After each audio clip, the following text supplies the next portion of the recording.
ওনার দুই ছেলে ওমানে থাকে। ওনার এই ছেলেদেরকে আপনারা ধরেন। এই বয়সে এমন একটা বৃদ্ধ মানুষ 6টা মেয়ে বিয়ে দিয়েছে এই রিক্সা চালাইয়া।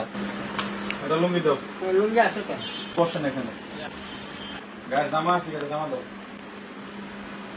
থাকবে না? এই আমি আপনাদেরকে একটা কথা বলি, ওনার অনুমতি ছাড়াই এই ভিডিওটা আমি করতেছি।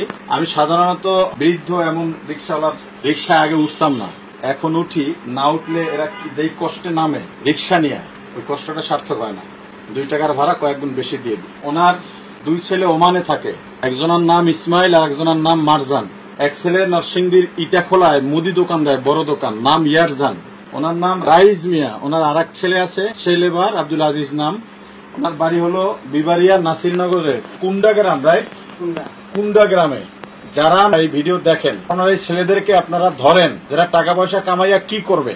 এই বয়সে এমন একটা বৃদ্ধ মানুষ 6টা মেয়ে বিয়ে দিয়েছে এই রিক্সা চালাইয়া। তার ছেলেরা কোনো সহযোগিতা করে নাই ওনার বক্তব্য অনুযায়ী। যেই সমস্ত ছেলে মেয়েরা মা বাবার ব্যাপারে বেখবর, খোঁজ নেয় না, বাবা স্বাবলম্বী এক কথা, আর ভালো আছে ছেলেরা, এরপরও বাবার রিক্সা চালাতে হয়, এর চেয়ে দুঃখের কিছু থাকে না। তার ছেলেরা যদি আমার এই ভিডিও দেখেন, আমার বিশ্বাস অবশ্যই কোনো না কোনো ভাবে আপনাদের কাছে পৌঁছবে।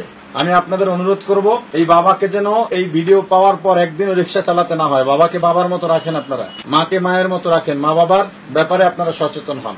এছাড়া দুনিয়া আখেরাত উভয় জায়গার শান্তি কিন্তু আপনার বরবাদ হয়ে যাবে। আমার পকেটে টাকা নেই, 1000 টাকা দিয়ে দাও। দিয়ে বাবু